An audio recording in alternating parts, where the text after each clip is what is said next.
Queridos irmãos, bom dia, que a graça e a paz de nosso Senhor Jesus Cristo estejam com vocês. Eu sou o pastor Gideão, da Assembleia de Deus Marcas do Evangelhos, e estamos aqui nesta manhã para ministrar mais uma vez na Escola Bíblica Dominical. E todos vocês são muito bem-vindos nesta manhã. Meus irmãos, hoje é dia 19 de junho de 2022. Hoje é domingo, hoje é dia do Senhor. Então hoje é um dia especial de adoração, é um dia de culto, é um dia de nos reunirmos, dia de juntarmos a nossa família e adorarmos e servirmos ao nosso Deus, ao nosso único Senhor. Então hoje nós vamos estudar aqui na Escola Bíblica Dominical a lição de número 12. Nós estamos estudando neste segundo trimestre, estamos estudando sobre os valores do reino de Deus, a relevância do Sermão do Monte para a Igreja de Cristo. Nós já estudamos 11 lições assim maravilhosas, lições que impactaram nossas vidas, né? E podemos dizer que esta revista que está terminando, né, ela vai ser concluída no próximo domingo. Podemos dizer que essas 13 lições vão deixar, assim, muitas saudades em nós. Então, hoje nós vamos estudar a lição de número 12, que tem como título A Bondade de Deus em nos atender. Então, hoje nós vamos passar um tempo meditando na bondade de Deus para com seus filhos. E o nosso texto áureo, né, ele está em Mateus capítulo 7, verso 11, que diz assim: Se vós, pois, sendo maus, sabeis dar boas dádivas aos vossos filhos, quanto mais o vosso Pai, que está no céu, dará bens àqueles que lhe pedirem. A nossa verdade prática diz assim: Deus é um Pai amoroso, que concede aos seus filhos aquilo que realmente é bom para eles. Então, antes da gente começar aqui, entrar na lição e fazermos os comentários, eu quero pedir que você dê um like aí neste vídeo, mas faça isso agora. Você que já está na aula, dê um like neste vídeo, faça comentários, se apresente aí no chat. Se você ainda não é inscrito no nosso canal, que você possa se inscrever em o nosso canal, né? E você possa então acionar o sininho ali para você receber as nossas notificações. E eu quero falar também para você que é visitante, você que nos visita nessa manhã. Eu queria pedir que você se apresentasse aí no chat. Se quiser, você pode também falar o nome da pessoa que te convidou para estar presente aqui nesta aula. E todos vocês são muito bem-vindos nesta manhã. Antes da gente fazer a leitura bíblica oficial de hoje, vamos fazer uma oração. E assim a gente vai depois então discorrer sobre essa lição 12, a bondade de Deus em nos atender. Vamos orar. Senhor, muito obrigado a Deus pelo privilégio de mais uma vez podermos ministrar a Tua palavra na Escola Bíblica Dominical. Ó Deus, que nesta manhã a Tua palavra possa falar profundamente aos nossos corações. Ó Deus, eu quero rogar a Tua bênção em favor de cada irmão, em favor de cada irmão, ó Deus, que está diante do seu vídeo, diante do seu celular, assistindo, ó Deus, esta aula, participando desta aula. Ó Deus, que a Tua presença seja manifesta em nosso meio. Eu quero orar em favor de todos aqueles que já acessaram este canal, ó Deus, estão participando nesta manhã dessa escola bíblica. No nome de Jesus, o Teu Filho, eu oro e te agradeço por tudo. Amém.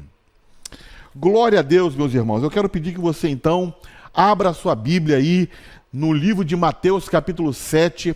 Nós vamos ler a partir do verso 7. Eu quero aproveitar a nossa revista da Escola Dominical para ler aqui junto com vocês. Você que tem a revista, pode abrir a revista para a gente fazer aqui a leitura do nosso texto oficial. Mateus 7, a partir do verso 7 até o verso 20. Diz assim: Pedi e dá-se-vos-á. Buscai e encontrareis, batei e abri-se-vos-á, porque aquele que pede, recebe. Olha que bênção, hein? Aquele que pede, recebe. E o que busca, encontra. E o que bate, se abre. E qual dentre vós é o homem que, pedindo-lhe pão, o seu filho, lhe dará uma pedra? Quem? E pedindo-lhe peixe, lhe dará uma serpente? Se vós, sendo maus, sabeis dar boas coisas a vossos filhos, quanto mais vosso Pai que está nos céus dará bens àqueles que lhe o pedirem, né? Portanto, tudo o que vós quereis que os homens vos façam, fazei-lo também vós, porque esta é a lei e os profetas. Entrai pela porta estreita, porque larga é a porta, e espaçoso o caminho que conduz à perdição, e muitos são os que entram por ela. E porque é estreita a porta e apertado o caminho que leva à vida, e poucos que a encontrem.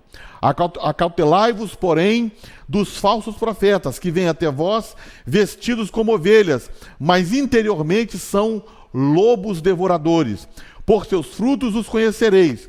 Porventura colhem-se uva dos espinheiros, ou figo dos abrolhos? Assim, toda árvore boa produz bons frutos, e toda árvore má produz frutos maus. Não pode a árvore boa dar maus frutos, nem a árvore má dar bons frutos, ou frutos bons. Toda árvore que não dá bom fruto, corta-se e lança-se no fogo. Portanto, pelos seus frutos os conhecereis. Glória a Deus pela sua bendita palavra. Meus irmãos, então vamos iniciar, né, fazendo aqui um breve comentário sobre a nossa introdução. E nessa introdução, nós vamos deixar aqui, né, os pontos que nós vamos estar falando, vamos estar abordando durante a aula. Então, dando continuidade ao Sermão do Monte, né, ministrado por Jesus, né, Jesus pregou na montanha o sermão mais conhecido, mais famoso de todos os tempos, chamado Sermão da Montanha, ou o Sermão do Monte. Muito bem, então vamos falar agora sobre o nosso primeiro tópico da lição, sobre a bondade de Deus. E eu quero começar com um ditado muito conhecido e falado entre os crentes, né? O seguinte ditado: Deus é bom o tempo todo. O tempo todo, Deus é bom. Talvez você já tenha ouvido alguém falar sobre esse ditado. Mas, na verdade, esse ditado é uma grande verdade. Deus realmente é bom. Tiago, capítulo 1, versículo 17, a palavra de Deus diz assim: toda boa dádiva e todo dom perfeito vem do alto, vem de Deus, vem do Pai das luzes, em quem não há mudança nem sombra de variação. Então, o que Tiago está dizendo aqui na sua carta, né, nesse verso 17 do capítulo 1, é que todo bom presente, tudo aquilo que é bom, todo presente perfeito, ele vem de Deus, né? E tudo que vem de Deus é bom. Deus é a fonte de tudo aquilo que é bom. Deus é a fonte de todo o bem. E tudo que Deus dá é bom. Meus irmãos, isso é uma verdade, é uma realidade. Tudo aquilo que Deus dá aos seus servos é bom. Não existe nada que Deus tenha dado aos seus servos como um presente, como uma dádiva, que não seja bom. E um crente será um crente muito ingrato se ele reclamar daquilo que ele está recebendo da parte do Senhor como uma dádiva, como um presente. Então não há nada que venha da parte de Deus para nós que não seja bom. A dádiva de Deus, o presente de Deus, quando Deus dá alguma coisa a alguém, essa coisa, esse presente, essa dádiva, ela vem com um selo, ela vem com uma marca registrada. E eu quero tomar aqui, por exemplo, quando alguém recebe um presente, né, vamos supor, você recebeu um presente, você recebeu uma roupa, uma calça, uma camisa. Se você observar essa camisa, ela vem com uma etiqueta, como se fosse um selo. Essa etiqueta é como se fosse uma marca registrada. Na verdade, é uma marca registrada, né? E este selo, ele quer dizer algumas coisas. Primeiro, ele quer dizer que este selo está protegendo, né, a empresa que fabricou aquele determinado vestuário. Este selo está protegendo os direitos autorais da empresa, da fábrica que produziu, né, aquela roupa. Também aquela marca registrada quer dizer exclusividade. Quer dizer, aquela marca registrada significa que aquele vestuário é exclusivo daquela empresa. E também aquele selo, aquela etiqueta, né? Ela identifica o produto que foi fabricado. Então, é uma garantia contra falsificação. Então, todo presente, todo presente que recebemos aqui, eu estou exemplificando como uma roupa, né? Ele traz ali a sua etiqueta, que é a sua marca registrada, né? Que identifica o produto, protege o produto, né? Mostra ali que é uma exclusividade. E agora eu quero transferir, né, essa ideia para uma dádiva de Deus, para um presente de Deus. Quando Deus dá uma dádiva, quando Deus dá um presente a alguém, isto vem também com a marca registrada do céu. É com a marca registrada de Deus. E qual é a marca registrada de Deus? Este presente, ele vem com o selo daquilo que é bom. Então, qual é a marca registrada? É bom, é perfeito, é completo e satisfará a nossa necessidade. Então, esta é a marca registrada de tudo aquilo que Deus dá aos seus servos.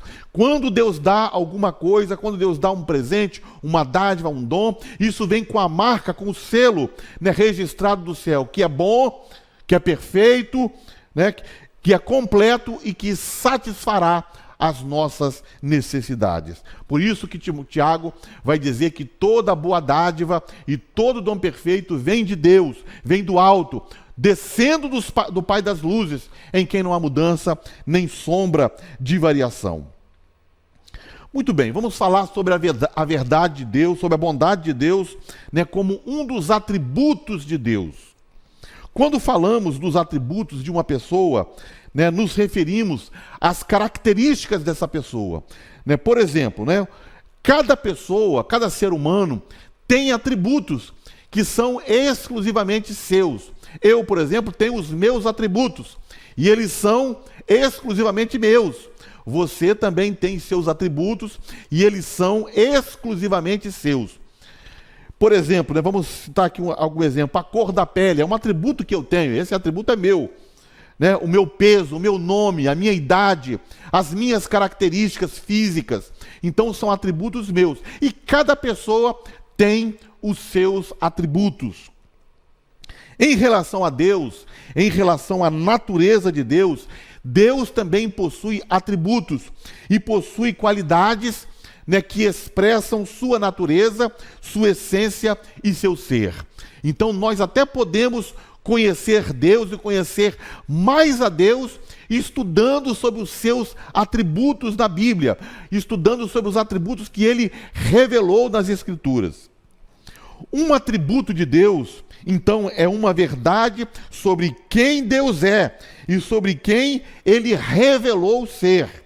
Seus atributos são lentes através das quais somos capazes de compreender e conhecer sua natureza.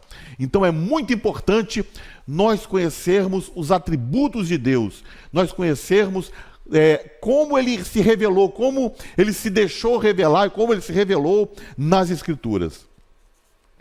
Os teólogos cristãos, né, os estudiosos cristãos, eles classificam os atributos de Deus em duas categorias, que eles chamam de atributos incomunicáveis e atributos comunicáveis. Vamos falar sobre atributos incomunicáveis.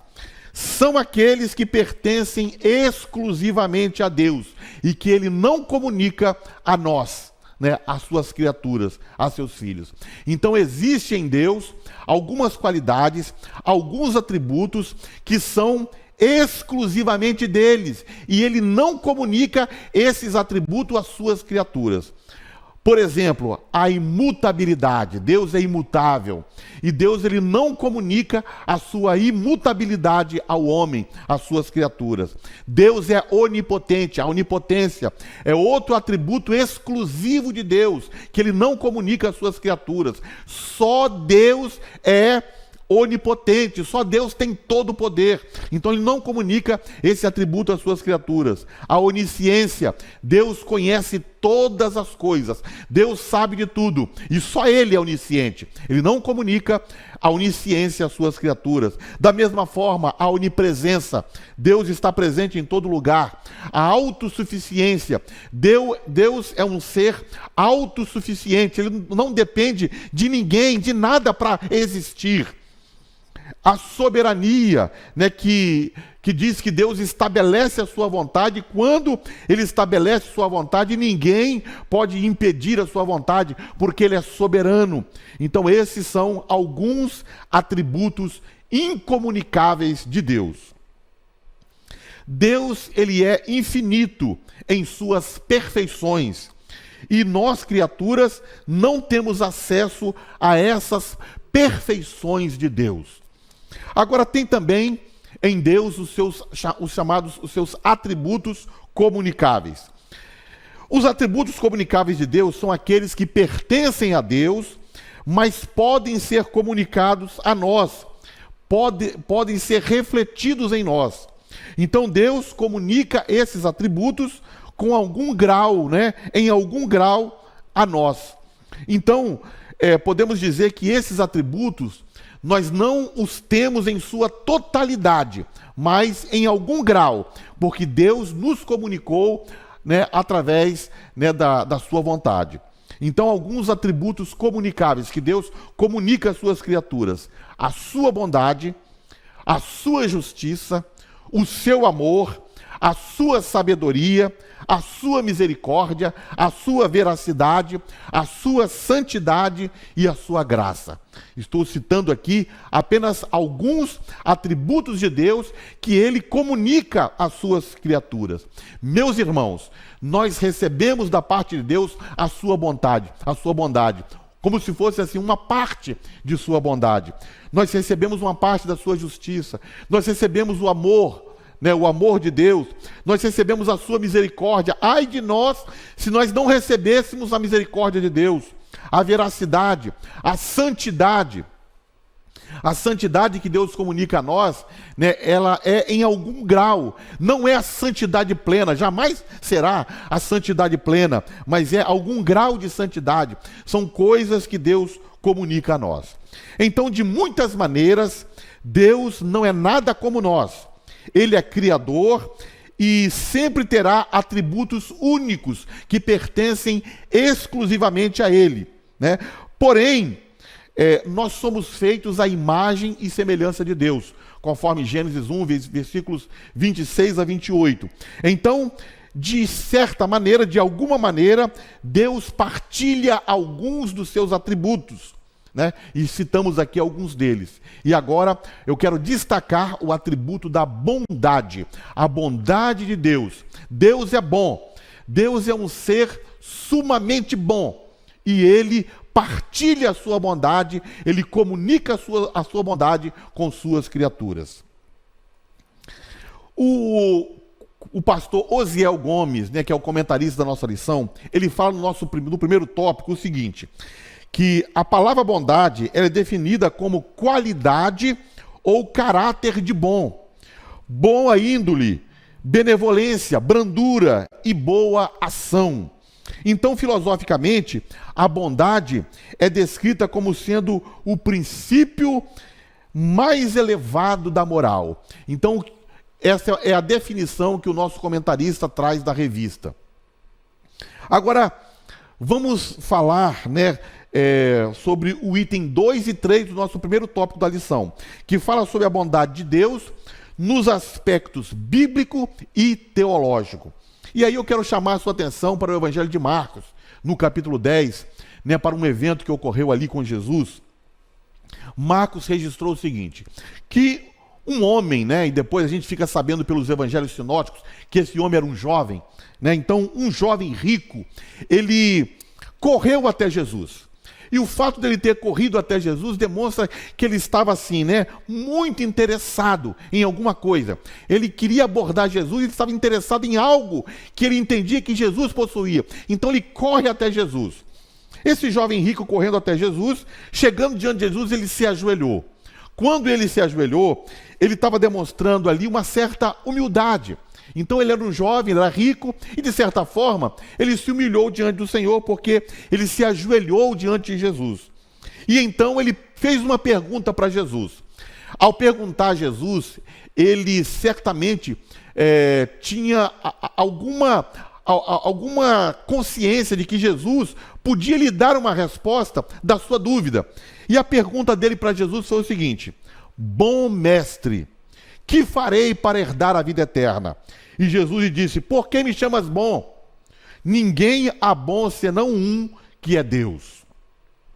Vamos analisar essas palavras que Jesus, declarou aqui para o jovem, o termo bom. Jesus, naquele momento, não estava repreendendo o jovem por chamá-lo de bom. Jesus também não estava dizendo, eu não sou bom. Quando Jesus disse: por que me chamas bom? Bom é só um, que é o Pai, que é Deus que está no céu. Então Jesus não estava querendo dizer que ele não era bom. Jesus não estava querendo dizer que ele era uma pessoa má, que o próprio Jesus era uma pessoa má. Não é isso. A expressão bom mestre que o jovem utilizou queria dizer que Jesus era apenas um bom professor. E Jesus queria corrigir o entendimento desse jovem. Porque ele chega diante de Jesus e diz: bom mestre, bom professor. Então, quer dizer, a ideia que ele tinha de Jesus é que Jesus era um homem sábio, era que Jesus era um homem inteligente, é que Jesus era um bom rabino, um bom professor, um bom mestre. Então essa era a ideia do homem.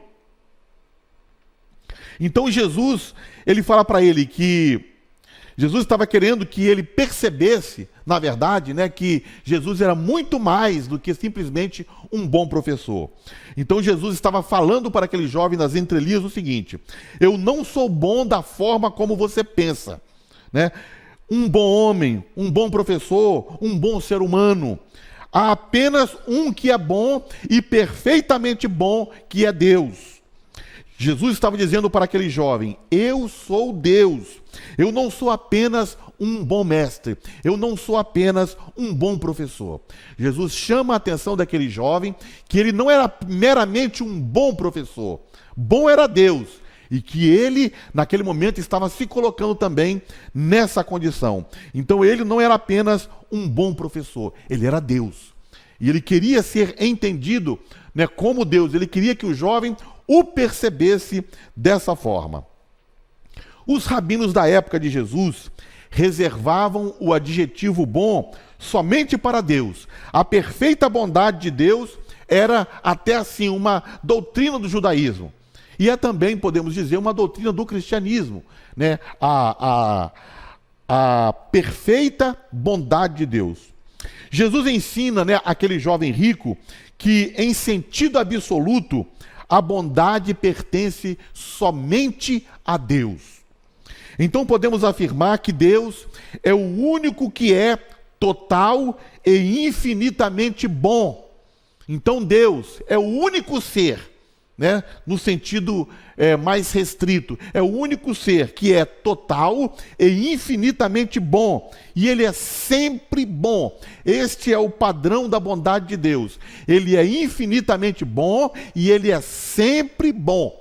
Por isso aquela frase, Deus é bom o tempo todo, e o tempo todo Deus é bom. Então talvez, eu quero falar para você agora, talvez você seja um bom homem, talvez você seja um bom pai, talvez você seja uma boa mãe, talvez você seja um bom marido, talvez você seja uma boa esposa, talvez você seja um bom amante para o seu marido, talvez você seja uma boa amante para o seu marido, sempre assim, irmãos? Talvez você seja uma boa dona de casa, talvez você seja um bom amigo, talvez as pessoas olhem para você e pensem, você é um bom patrão, ou você é um bom empregado. Mas, irmãos, bom mesmo, quem é bom de verdade é o nosso Deus, é o Senhor. Então essa expressão bom, em toda a sua totalidade, é para ser utilizada para o Senhor. Deus é verdadeiramente bom. Ele é o único que é perfeitamente bom. Ele é o único que é infinitamente bom. Glória a Deus por isso.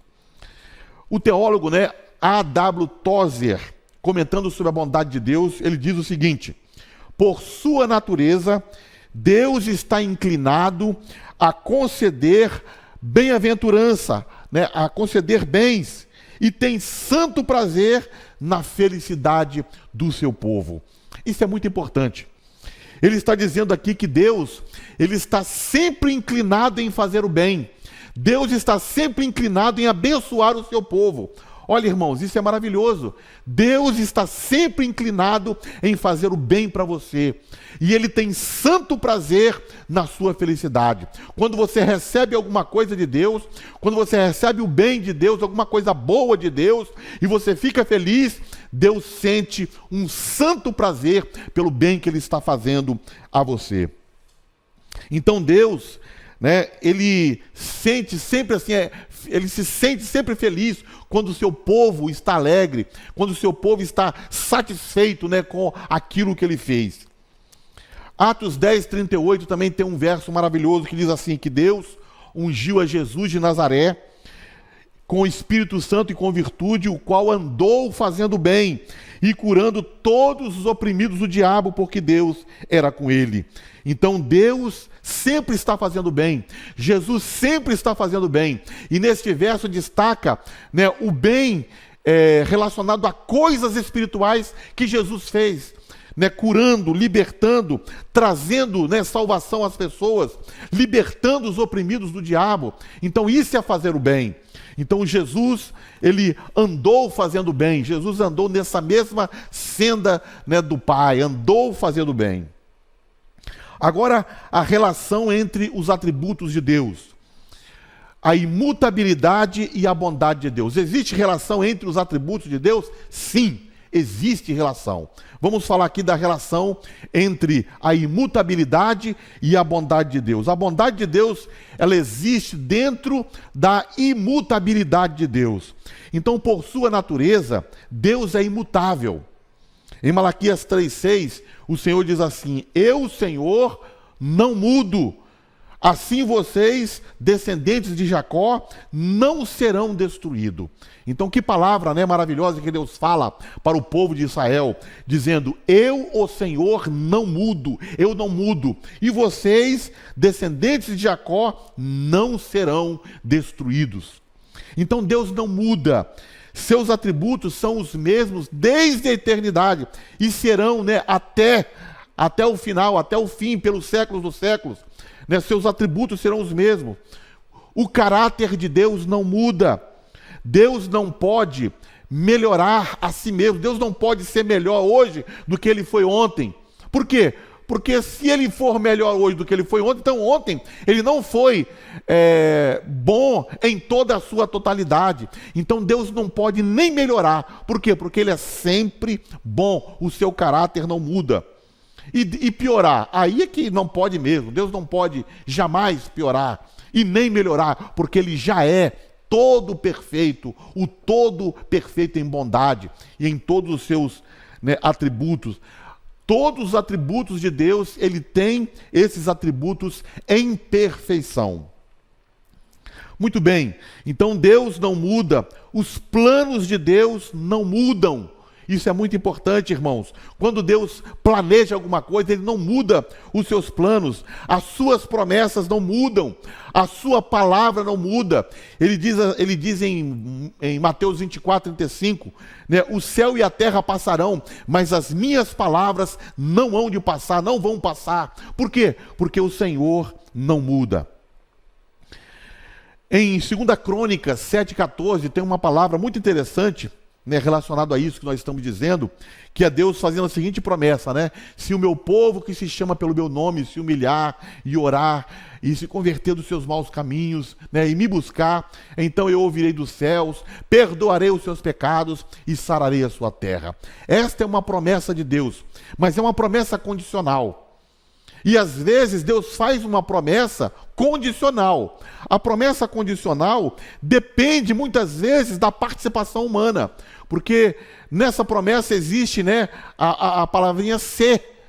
Então se é algo assim que é condicional, é um advérbio, né, condicional, que condiciona a frase, condiciona a situação. Se o meu povo se humilhar, se o meu povo orar, se o meu povo se converter, se o meu povo me buscar de todo o coração, então Deus vai cumprir a sua parte.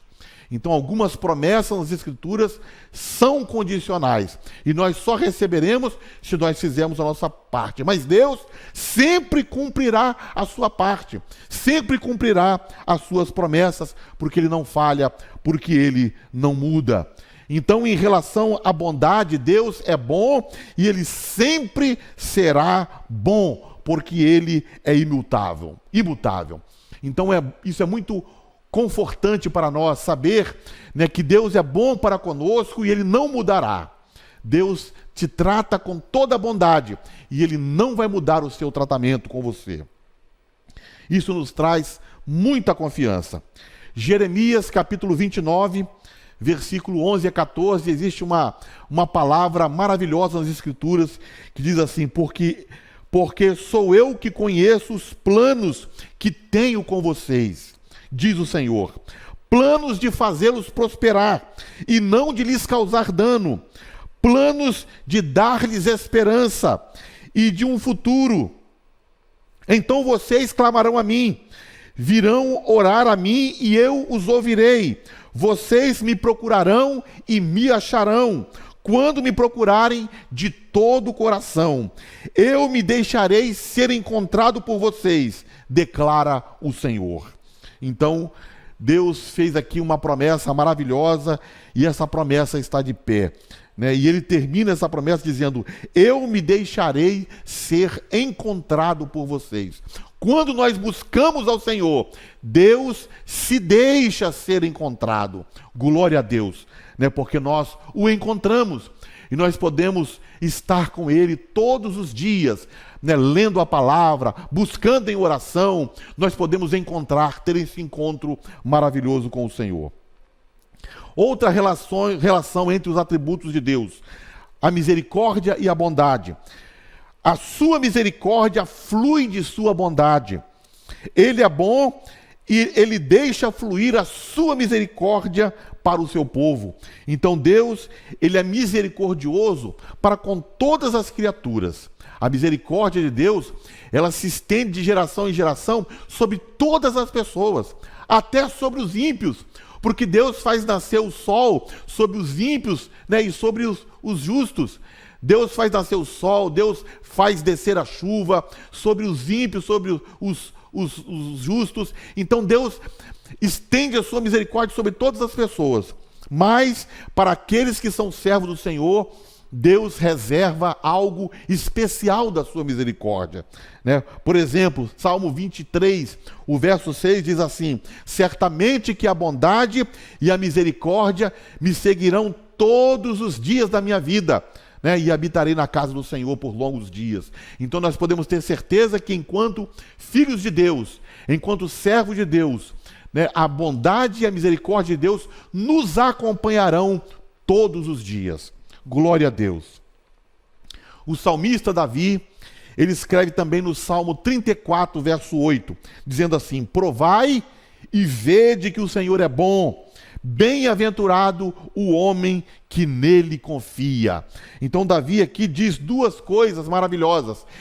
Na verdade, ele nos manda fazer duas coisas maravilhosas. Primeiro, ele nos convida, né, a crer que Deus é bom. Então confie que Deus é bom.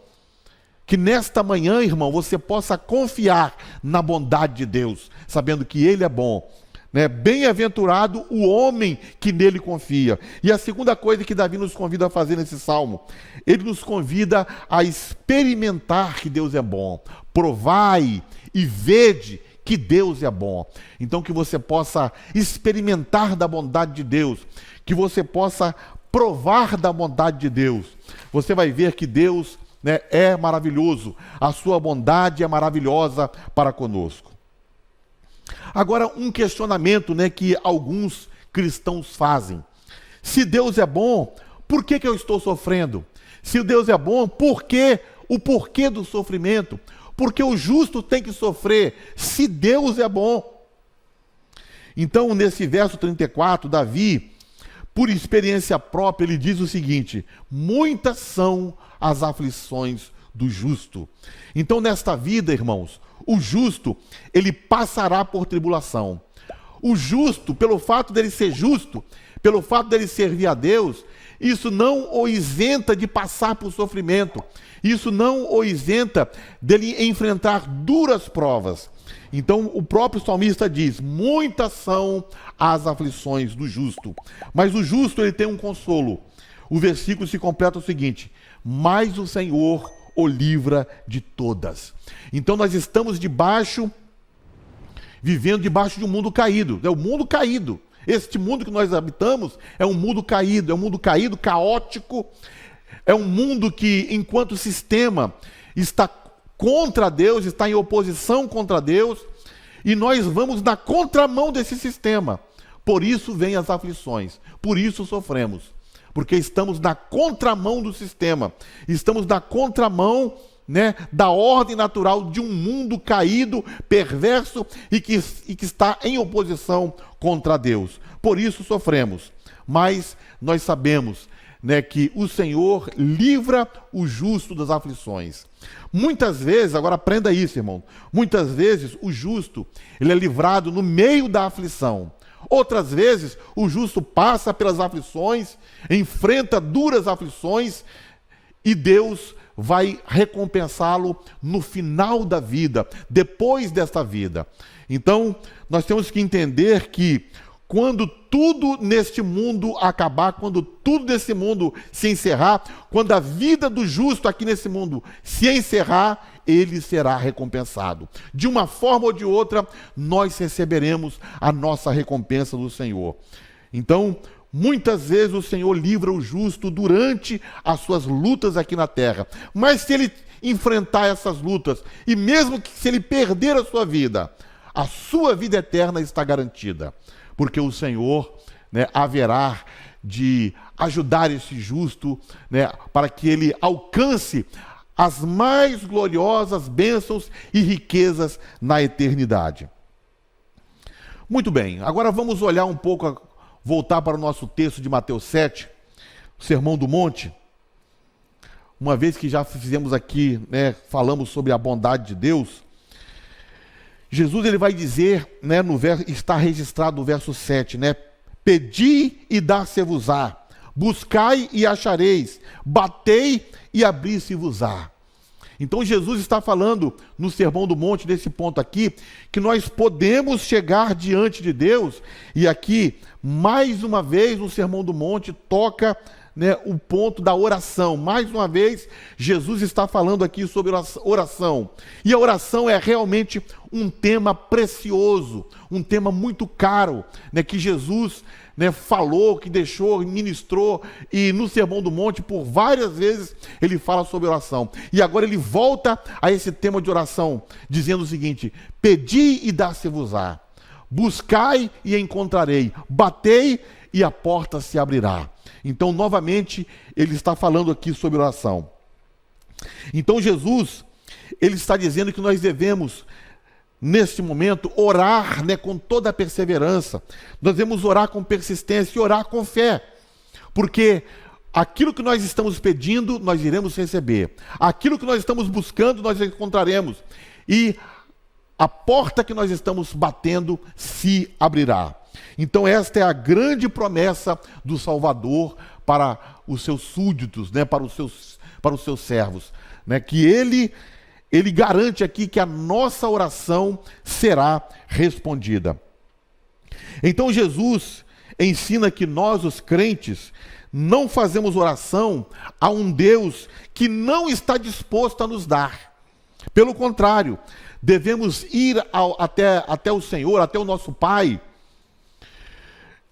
buscar as coisas diante dele de uma maneira assim confiante, sabendo que ele não nos desapontará, ou ele também não nos dará menos do que nós estamos pedindo.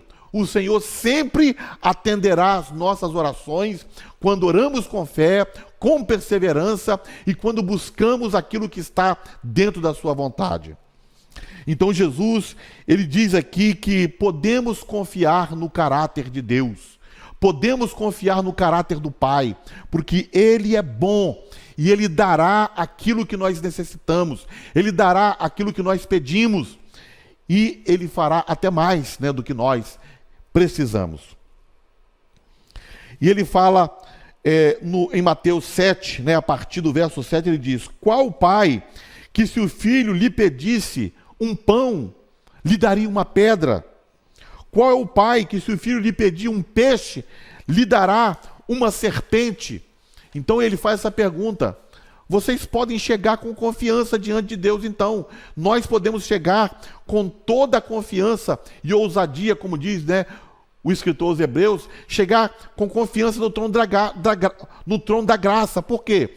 Porque tudo que nós pedirmos em oração, com fé, crendo, nós haveremos de receber.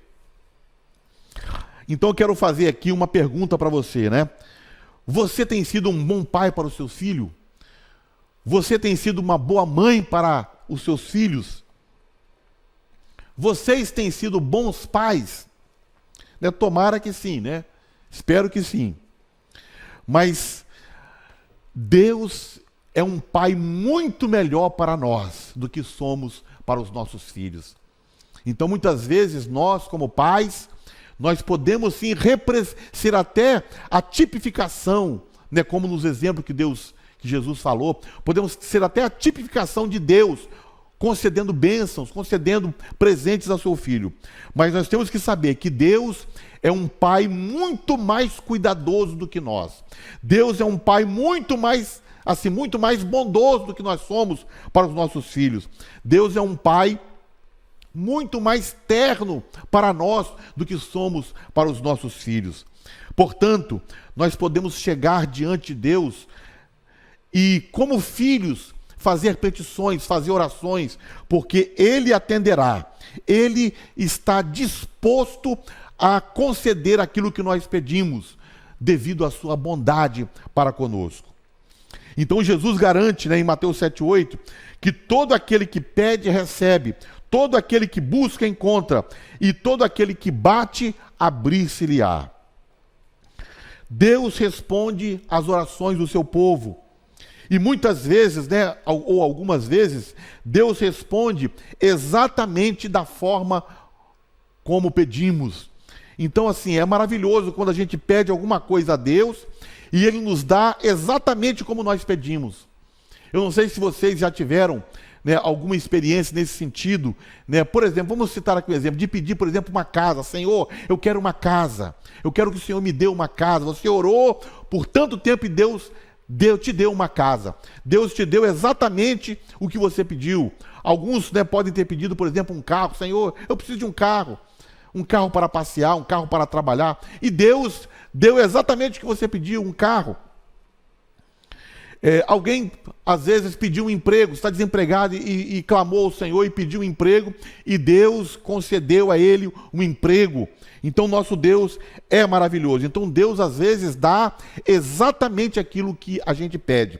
Falando de coisas espirituais, para não ficar só nas materiais, né? Às vezes, nós pedimos também bênçãos espirituais. Às vezes, pedimos o batismo com o Espírito Santo. Senhor, eu peço o batismo. Senhor, me dê o batismo. Me batiza com o Espírito Santo. E o Senhor dá aquilo que você pede. Ele te batizou com o Espírito Santo, né? Ou de repente você pediu pela salvação, você orou pela salvação de uma pessoa e Deus salvou aquela pessoa que você orou. Então Deus atendeu a sua oração, salvando a pessoa por quem você orava. Então, algumas vezes, ou muitas vezes, Deus faz, ou Deus nos dá exatamente aquilo que nós estamos pedindo. Isso é maravilhoso, isso é motivo de sermos gratos a Deus. Mas em outros momentos, Deus, Ele pode nos dar além daquilo que nós estamos pedindo, além daquilo que a gente pede. Então, muitas vezes, Deus também nos concede mais do que nós pedimos. Lucas capítulo 6, versículo 38, nos diz que Deus, né, nos dará, pede e se vos dará, boa medida, recalcada, sacudida, transbordante e generosamente, né, se vos dará. Então, às vezes, a gente pede alguma coisa a Deus e quando a bênção vem, ela vem com boa medida, recalcada, sacudida, transbordante e generosamente. Porque Deus, às vezes, Ele nos responde e Ele nos dá muito mais do que nós pedimos. Eu tenho certeza que se nós fôssemos, né, perguntar aí, você coloque no chat aí, quantos já receberam dessa forma, né? Você pediu uma coisa e Deus deu não apenas o que você pediu, mas Ele deu muito mais do que você pediu, né? Ele até exagerou na medida, dando a você boa medida, recalcada, sacudida, transbordante e generosamente. Glória a Deus. Efésios 3:20 diz assim: Deus é poderoso para fazer tudo muito mais abundantemente, além daquilo que pedimos ou pensamos, conforme o seu poder que nos opera. Olha quantas palavras existem, né, no superlativo. Deus é poderoso para fazer tudo muito mais abundantemente, além daquilo que pedimos ou pensamos. Deus é bom e Deus nos surpreende, né? Às vezes você pede uma casa e Deus te dá um condomínio inteiro, né? Às vezes você pede um carro e Deus te dá uma frota inteira. Às vezes você pede um emprego e Deus te dá uma empresa. Às vezes, vamos falar de coisas espirituais, né? Às vezes você pede o batismo com o Espírito Santo e Deus te batiza com o Espírito Santo e te dá também dons espirituais. Às vezes você pede e ora por a salvação de uma pessoa e Deus salva aquela pessoa e salva também toda a sua família. É Deus fazendo, né, mais do que a gente pede. Deus é maravilhoso. Glória a Deus. Agora, tem um porém nessa história, né? Às vezes, Deus também não nos dá aquilo que nós estamos pedindo. Então, às vezes, Deus nos dá exatamente o que nós pedimos, às vezes Ele dá mais, e às vezes também Ele não nos dá o que nós pedimos. Às vezes nós pedimos alguma coisa do Senhor, e a sua resposta vem como não te darei. Então, quando recebemos essa resposta, nós temos que, igualmente, né, nos dois casos que eu já citei, nós temos que adorar o Senhor, nós temos que agradecer o Senhor, porque quando Deus nos diz não, é uma bênção também. Se você pediu alguma coisa ao Senhor e Ele disse não para você, saiba que isto é uma bênção. É uma bênção quando Deus diz não. Por que é uma bênção? Porque Deus sabe de todas as coisas. Deus sabe de coisas que você não sabe. E às vezes você está pedindo alguma coisa que não está no plano dele e aquilo vai te fazer mal. Ou às vezes ele tem um plano muito melhor na sua vida. Então ele diz não para você. O apóstolo Paulo, né, tem um exemplo, temos um exemplo maravilhoso disso, que ele orou insistentemente a Deus para que Deus tirasse dele um espinho na carne. E Deus disse não para ele. Mas Deus depois disse para ele, o meu poder, né, se aperfeiçoa na fraqueza. E o Senhor falou para ele, a minha graça te basta. Então Deus não deu aquilo que ele pediu, mas Deus lhe deu a sua graça. E ele, com a sua graça, foi vitorioso. Então, quando Deus diz não para você, Ele te diz o não, mas Ele te abençoa com a sua graça. E a graça do Senhor é suficiente. A graça de Deus é suficiente para você caminhar. Não importa, né, se Deus não te deu aquilo que você pediu. Ele te dá a sua graça e você caminha pela graça. Né, de fé em fé, de glória em glória, você vai caminhando com a graça de Deus e a sua graça é suficiente. De forma que quando Deus nos diz não, também é uma bênção. Glória a Deus. Meus irmãos, vamos para o tópico 2 da nossa lição, falar sobre dois caminhos, né? Há dois caminhos para escolher.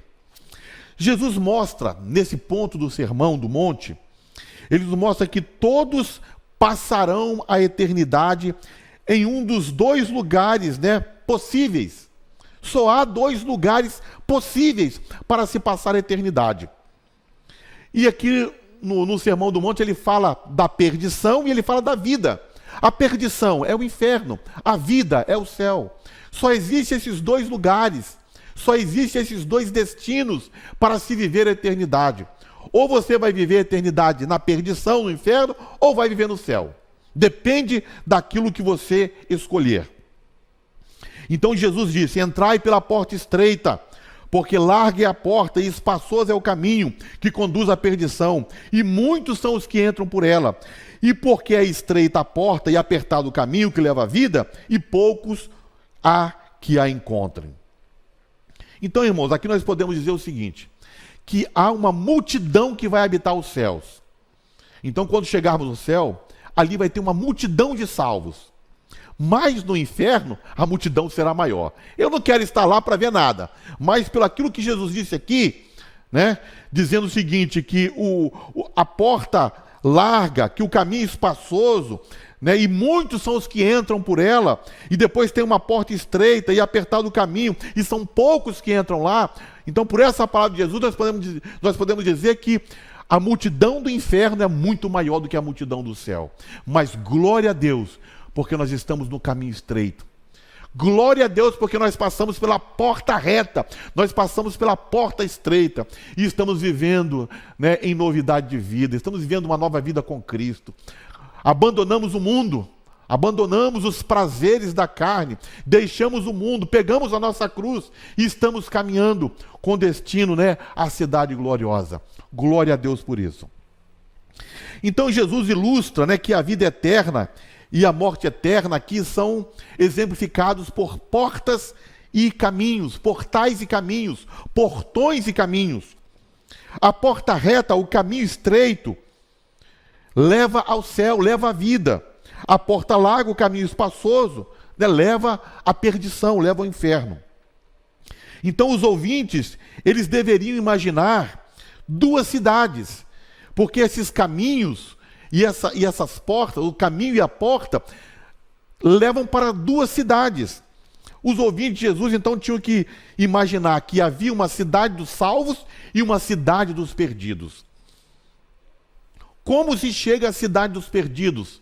Pela porta larga, pelo caminho espaçoso. Como se chega à cidade dos salvos? Pela porta reta, pela porta estreita e pelo caminho apertado. Então são esses dois caminhos.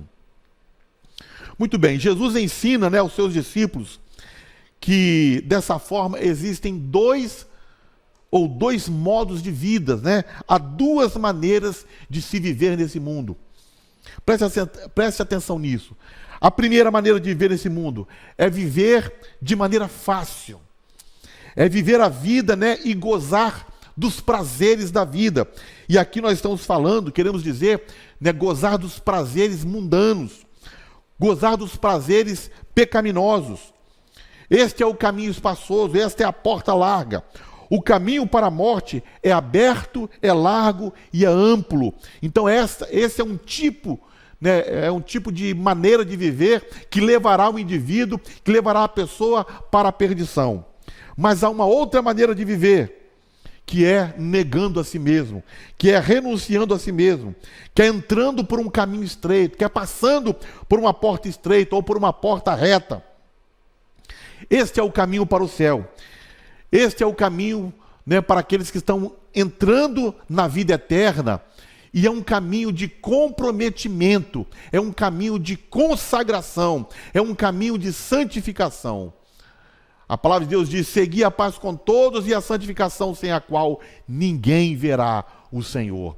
Irmãos, o caminho para a eternidade com Deus é estreito, a porta é estreita. Tem que haver renúncia diária. Jesus falou, né, aos seus discípulos, dizendo o seguinte: quem quiser vir após mim, negue-se a si mesmo, tome a sua cruz e siga-me. Então é uma renúncia diária. É uma renúncia todos os dias. Todos os dias você tem que tomar a sua cruz. E eu te pergunto, nesta manhã, né, do dia 19 de junho, você já renunciou hoje ao seu eu? Você já tomou hoje a sua cruz? Todos os dias temos que fazer isso. É viver em consagração. É viver, né, para Deus. É viver para o Senhor. É viver comprometido com aquilo que Ele deixou escrito no Sermão do Monte. Então, nós podemos até dizer que não é fácil, mas é prazeroso servir ao Senhor. Não é fácil, mas é prazeroso servir ao Senhor, andar neste caminho. Meus irmãos, um alerta agora, um alerta para todos, né? Cuidado com o caminho largo, cuidado com a porta larga. O caminho largo leva uma pessoa a um país aberto. O caminho largo leva a pessoa a um lugar sem fronteiras, onde não há regras que impeçam o que você quiser. Então, é neste país, neste lugar, né, que o caminho largo leva, você pode viver ali sem fronteira, fazer o que você quiser. Ali não há regras. Na estrada larga, a pessoa pode ir para um lugar e viver uma vida tão indisciplinada, né, o quanto ela quiser. E é esse o padrão que o mundo quer hoje. É esse o padrão que o mundo quer implementar hoje. Viver sem regras, viver sem preceitos, viver sem ninguém apontando para você e culpando você pelos seus pecados. É viver sem culpa, é viver e fazer o que você quiser, aquilo que der na sua cabeça. Esta, inclusive, foi a proposta da serpente, né, para Eva, lá no Jardim do Éden, que ela seria como Deus, faria o que quisesse. Meus irmãos, o terceiro tópico da nossa lição fala sobre a mentira dos falsos profetas. E nós vamos resumir aqui da seguinte forma, né? Cuidado com os falsos profetas. Este não é um alerta de Jesus contra líderes de falsas religiões. Este é um alerta de Jesus, né, para estarmos atentos aos falsos profetas que circulam no meio dos cristãos. Jesus aqui não está condenando líderes de falsas religiões. Jesus aqui está dando um alerta para aqueles falsos profetas no meio do povo de Deus, no meio da igreja. Então, de maneira resumida, podemos fazer o seguinte alerta: cuidado com as doutrinas erradas ensinadas por muitos líderes, falsos líderes ou falsos profetas, né? Eu vi essa frase, achei interessante. É a permissão de Deus para falsos crentes. Então, quem tem que seguir os falsos profetas são os falsos crentes. Se nós somos os verdadeiros crentes, não podemos seguir falsos profetas. Nós temos que andar, né, conforme diz a palavra do Senhor, né, seguir líderes comprometidos com o reino de Deus, seguir a orientação de pastores que têm comprometimento com Jesus, que são comprometidos com a sua palavra. Glória a Deus por isso, né? Então, o objetivo dos falsos profetas não é trazer o tesouro celestial para o povo. Pelo contrário, o objetivo de falso profeta é tirar os bens das pessoas. E alguns desses mestres, né, têm a vestimenta de aparência, têm a vestimenta e a aparência de ovelhas, mas na verdade são lobos devoradores. Diz a palavra do Senhor, o próprio Jesus falou que eles vêm, né, e muitas vezes, né, eles demonstram uma aparência santa e parecem, né, ser ovelhas. Eles vêm em pele de ovelhas, mas eles são, na verdade, lobos em suas essências. Então existe um teste para averiguar os falsos profetas, para constatar, né, e para apontar os falsos profetas. Qual é o teste? O teste certo para identificar os falsos profetas são os seus frutos. Por seus frutos os conhecereis. Então, aqueles que semeiam discórdia no meio do povo de Deus são falsos profetas. Aqueles que dividem a igreja são falsos profetas. Aqueles que debilitam o trabalho do Senhor são falsos profetas. Aqueles que atrapalham o bom andamento do trabalho, da igreja, do reino de Deus, são falsos profetas. E também podemos dizer que a grande prova, né, é a atitude do falso mestre ou do falso profeta em relação a Cristo, em relação à autoridade das Escrituras, em relação, né, às coisas de Deus, a santificação, por exemplo. Então, pelos seus frutos os conhecereis. E há muitos falsos profetas em nosso meio. Que Deus nos livre e que Deus nos dê cada vez mais vigilância para estarmos atentos contra esses falsos profetas. E agora eu quero aqui tomar a revista e fazer a leitura da nossa conclusão da aula de hoje, que diz assim: a Bíblia revela que Deus é bom e que Ele partilha da sua benignidade com suas criaturas, cuidando delas, quer sejam boas, quer sejam más.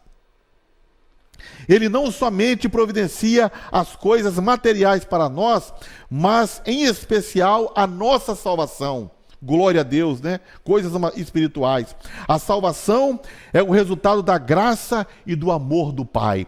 Glória a Deus pela sua principal bondade para conosco, em dar o seu Filho Jesus, né, para descer e morrer na cruz pelos nossos pecados e nos resgatar da morte e do inferno. Glória a Deus.